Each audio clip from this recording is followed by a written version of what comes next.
Bon, a priori, le HAC est quand même grand favori. On va pas se référer forcément au passé, mais au présent. Sur le présent, le HAC est quand même grand favori. Gamache, c'est 7 défaites consécutives avant une première victoire ce week-end en championnat. Dernier de leur groupe. Bon, on voit pas comment cette équipe pourrait poser des problèmes au HAC. Alors c'est vrai que si on regarde ça comme ça et qu'on oublie que c'est de la coupe, on va évidemment dire que le HAC devrait être favori. Mais la coupe se soucie pas des favoris et la coupe se fiche, je pense, de savoir qui est favori ou pas favori. Il y a une multitude d'exemples tous les ans, on ne va pas les rappeler, les exemples partout et des exemples ici au HAC pour rappeler que la Coupe de France, la plus mauvaise façon de se préparer à jouer un match de Coupe de France, c'est d'avoir une notion de favori ou d'outsider. Évidemment, la logique hiérarchique veut que l'équipe du HAC l'emporte, mais après il y a le terrain et sur le terrain il faut jouer le match et le jouer pour le gagner. Mais elle fait pas peur cette équipe a priori.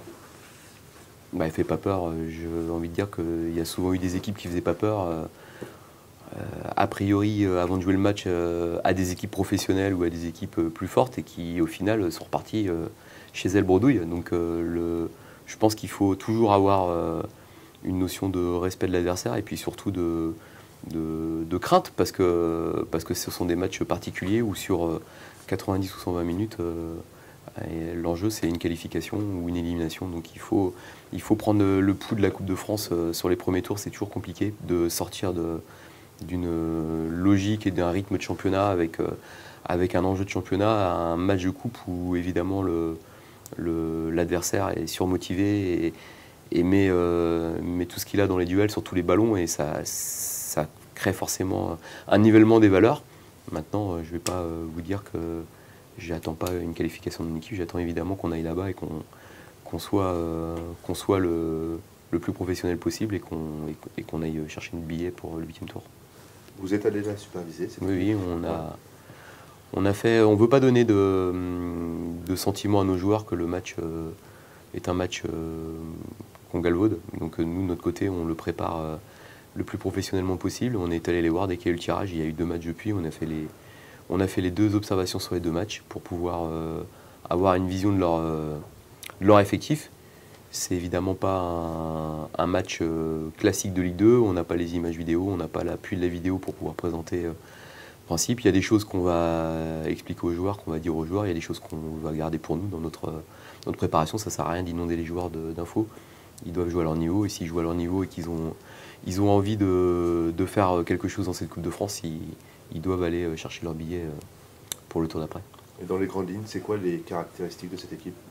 Sur les 2 matchs, on les a vus de façon très différente. Il y a eu un premier match à l'extérieur où ils ont joué avec un bloc très défensif et par contre sur le match à domicile la semaine dernière, ils ont été beaucoup plus offensifs avec plus d'intention de jeu. Puis il y a eu des joueurs entre les 2 matchs qui n'étaient pas là au deuxième et qui ont apporté une plus-value, mais c'est une équipe bien organisée et qui a de l'allant offensif et qui a, comme toutes les équipes en R1, j'ai envie de dire, ou en R2 ou en R3, il y a toujours des individualités qui sortent du lot. Dans cette équipe-là, c'est le cas.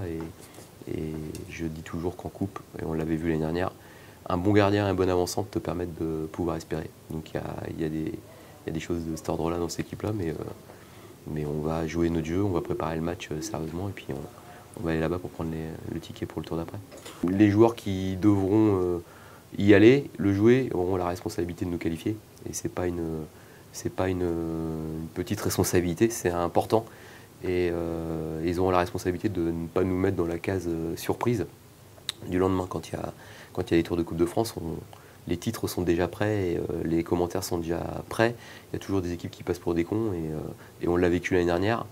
Et quand on l'a vécu, on n'a pas envie que ça se reproduise, ou en tout cas pas de façon rapprochée. Donc c'est pas l'idée de se dire est-ce que lui ou lui. L'équipe, c'est de faire une équipe pour se qualifier.